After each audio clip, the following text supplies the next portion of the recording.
you, Chairperson. Namaste and good evening. And happy Mahashivratri to who celebrate, because we have a good festival, big festival in Nepal. Because today is the birthday of the Lord Shiva. So a lot of pilgrims went to the Pashupati to celebrate him.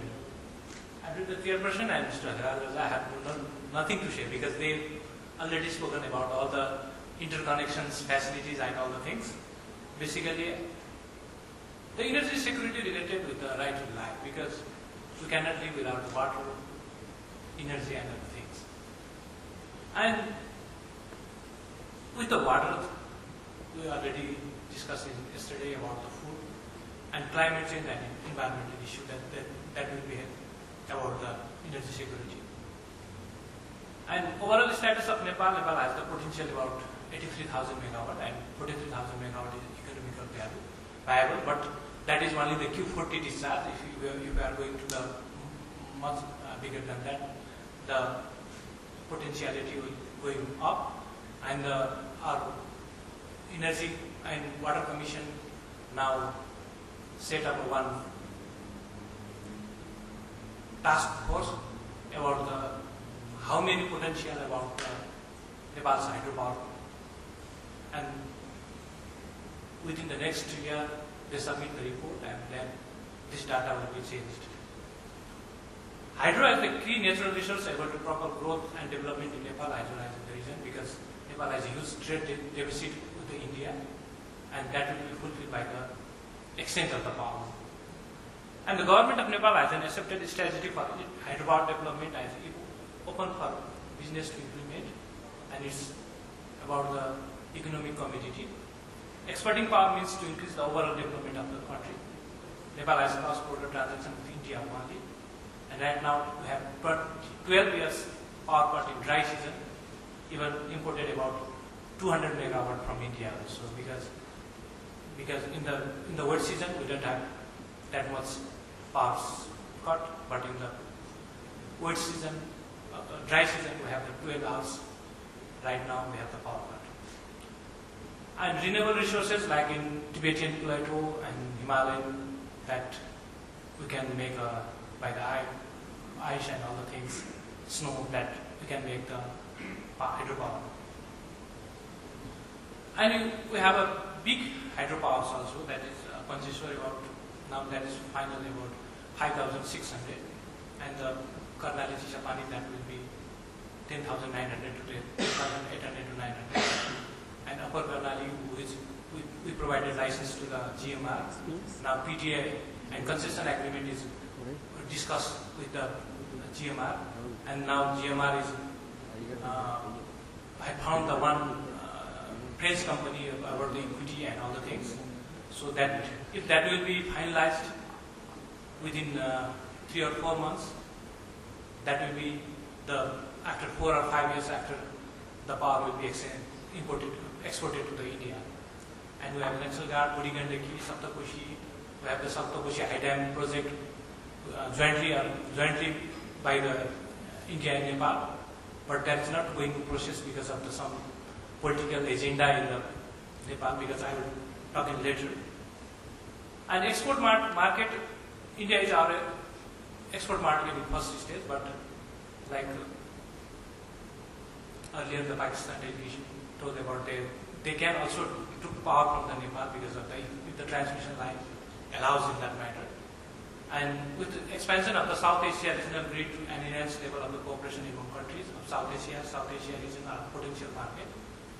In long term, with Central Asia, South Asia interconnection is realized, even that will be also in the market.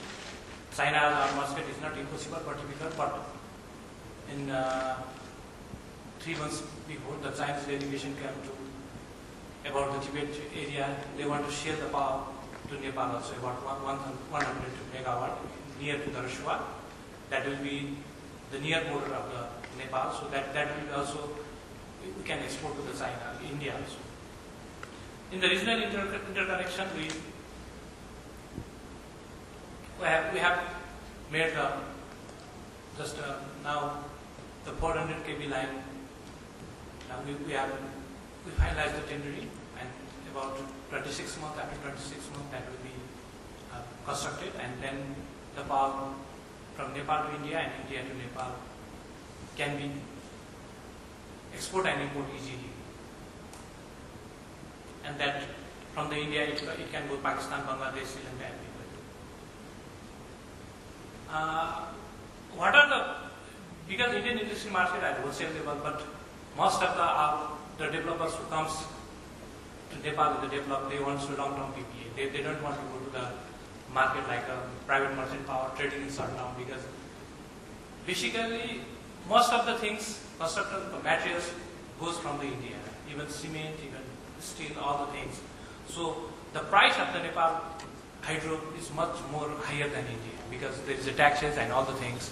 So in that way, most of the developer wants long-term PPA with the Indian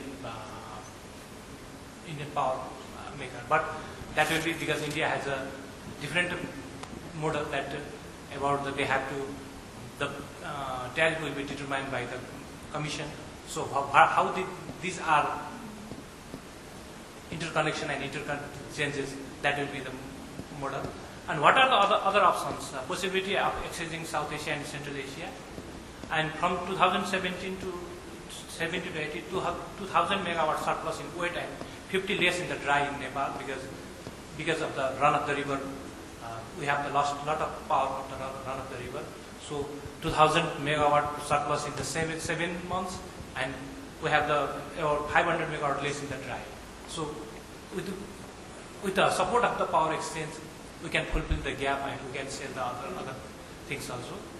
And recently our off-taker called for the bid about 10.6 cents per unit the power construct to Nepal, and they can sell 10.6 cents in the Nepal in 5 months, and they can sell anywhere in the 7 months. That is also our off-taker has been decided, and they call for the bid. Some of the promoter has been submitted the proposal that will be discussing in that matter also. In the cross-border transmission, we have been in interconnection with Nepal about 40 years back, because we have 11 kV and 33 kV. We have transmission line with the India and Nepal from 1971, because that's the old one. But we didn't have a huge infrastructure in that matter. So we made 4 proposed cross-border line transmission lines links with the support of the ADB, World Bank, and now Dhalkepar Muzaffarpur now tender awarded and to be completed 16 and 17. Bhutan Gorakhpur we are now discussing. Dubai Purnima and Anarmari Silguri, they are 400 kV double circuit line. Dhalkepar Muzaffarpur, because our off-taker NEA, Nepal Electricity Authority, have signed a PPA about 2,000 megawatt already. So that line, when that line is built, the full capacity will be discharged if we found the market in the South Asia. That will be the good for us. And there are other 3 projects cross-border line intended. Vaishyathi Bareilly, that will be the Vaishyathi now. We are discussing with the Chinese also. And Upper Karnali Bareilly, that's the GMR project. And Arun 3 is the suitable power grid substation to India, because that will be with the Satluj, because we tendered 3 projects, and 2 projects are Arun, and Upper Karnali is awarded to the GMR and SNJB.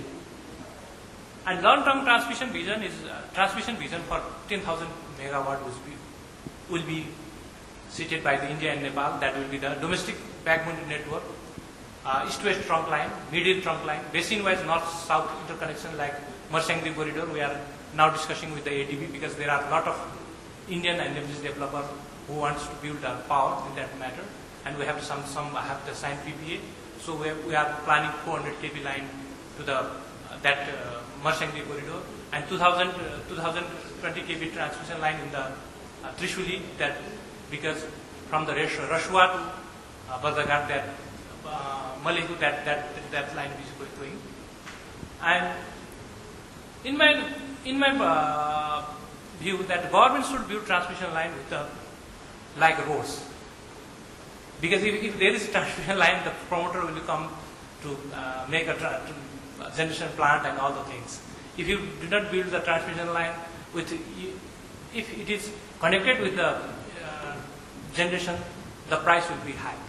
So the government should build transmission line with the help of the ADB, World Bank. That will, in the soft loan, that will be very easy for the developers also. And issues, water for tomorrow. Because India and Nepal are not in good relation about the water. Because when the water issue is resolved, the power generation in Nepal will be started from tomorrow. Because we have accepted the power sharing mechanism accepted in Mahakali Pancheshwar Treaty.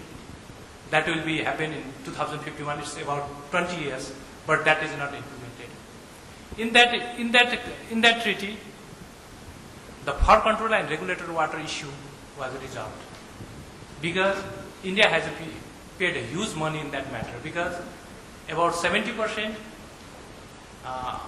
we have from the 70% we have to expenditure 50-50 in that matter. From the 50-50, from the flood control and regulatory water, we have to lay 17 or 18% in that matter. That will give 5,600 megawatt power and the irrigation in the lot of places. So that will be the issue. And climate change. What will be the climate change and what will be the hydropower issue in that matter also. Water should be preserved for the future also, like drinking water, irrigation, and as well as energy. Because for the irrigation of the Bihar and the UP, India needs a huge water from the Nepal, because a lot of water comes from the India to Nepal, and if we make a dam in the upstream, that will automatically flood control and regulated to the borderline. That will make a huge benefit for the downstream. And are both government is serious in this matter? Because when we discussed in the September that is High Commissioner of Pakistan up to India, he discussed about the P for power we should start, but in the South Asia, P for politics is always high in that matter. So in our country also, the people thinking when we are talking with India about sharing of water, we have to pass the resolution by the 2/3 majority of our parliament. So that issue will be always rises, and we have to discuss with that matter seriously. In the conclusion, first develop high capacity cross-border lines between Nepal and India. That will be, and umbrella agreement is required for cross-border training, like between India and Nepal, India, Bhutan, and all the things. And recently, Mr. Hilal Ali told, SAARC Energy Central Technical Group initiated about 10,000 megawatt project in Nepal, which is under consideration